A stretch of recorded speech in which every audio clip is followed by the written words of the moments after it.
You've had many experiences of watching complete insanity on a movie screen, and yet you're eating popcorn, just watching it go by. You might even be enjoying the struggles that the actors are experiencing. You do not have to be the struggler or the projector. You are the consciousness that observes it all. And this is bigger than just the observer and the observed. I'm not just speaking of the observer and the observed concept that many have spoken about, and which you're probably aware. If you haven't heard it before, there's a concept where there's the observer, and then there's the observed, the person doing, which is the human, and then the observer self. This is that which contains both the observer and the observed.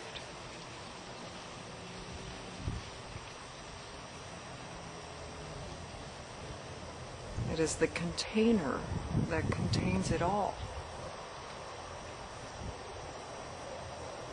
It is the mind of God, the imagination of God.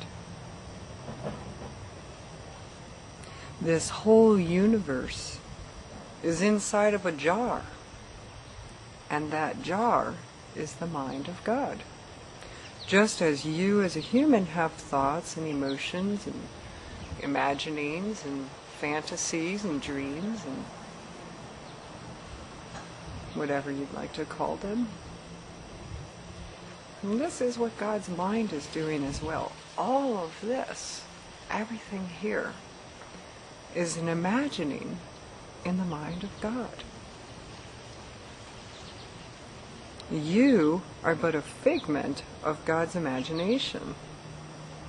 I am but a figment of God's imagination. Everything, every atom, every molecule, every electron, every tachyon, every string theory thingamajig is a figment in the mind of God.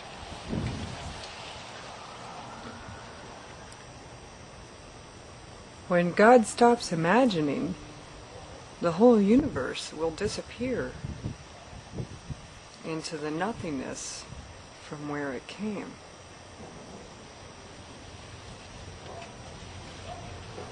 This is the crazy thing about it. Just as your thoughts and daydreams and fantasies disappear as soon as you stop thinking about them, that's the way this universe works. It is all these comings and goings, coming and going, appearing and disappearing of things, events, objects, forms. All of it comes and goes. But you must ask yourself, what is still here, even after everything has come and gone? Even after forms of human bodies, planets, universes, civilizations, what is still here after it's all come and gone? The answer to that is consciousness, awareness. That's what remains. And that's what you are. That's who you are. You are this consciousness of God that is imagining all of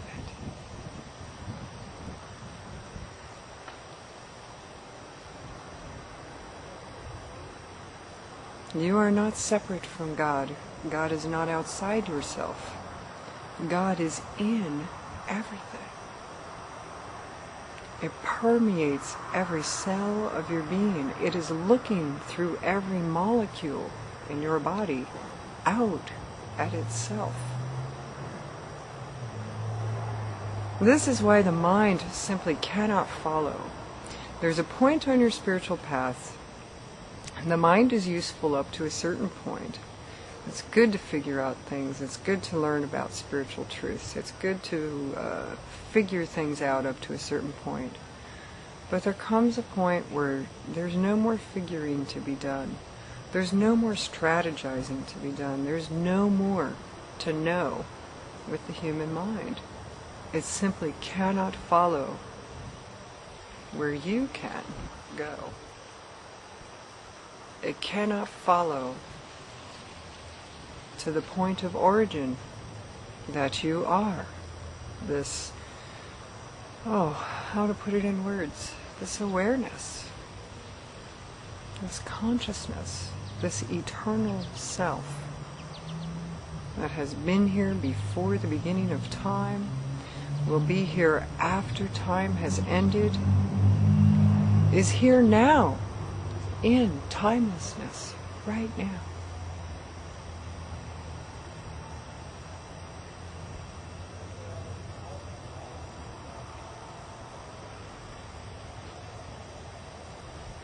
Know yourself as this eternal awareness that needs no form to be aware of itself. And you have found enlightenment.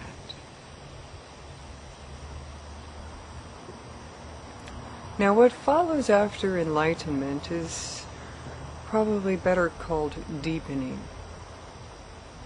Enlightenment is not a perfected self, not a perfected personality, not a perfected human condition. Enlightenment has nothing to do with that. It has to do with realizing yourself as the consciousness of God, realizing yourself as God, and realizing everyone else as God too. Even the people who you don't think are good people, they are God too. For one thing about the consciousness of God is that it is not important that it be a good experience or a bad experience, bliss, non-bliss. It's irrelevant. Good and bad is completely irrelevant to God's self.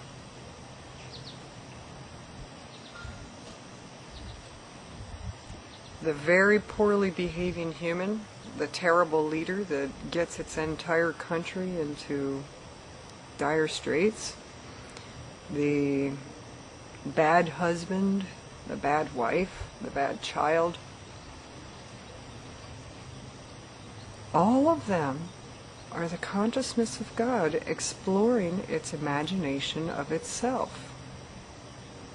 God asks itself, what if I was a terrible leader? What would that experience be like?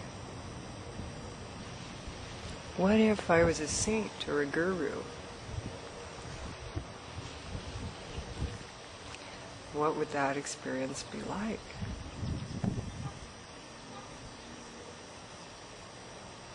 What if I was a peasant living on the street, homeless for an entire lifetime? What would that be like?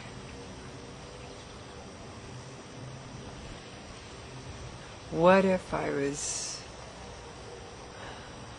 the Trumpiest of them all, the Donald Trump of them all, the richest of the richest? And probably the richest of the richest, we don't know their names. But what would that be like? This is why all of it can happen. And it's all right in the mind of God. Because God's self knows that this is just imagination.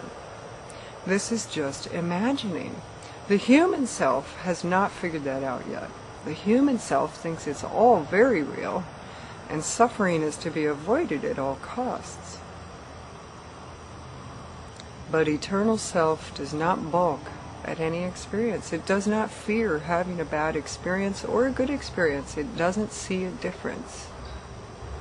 This is the mind twister. This is one thing the mind just does not like to wrap itself around. The human mind does not like this idea at all.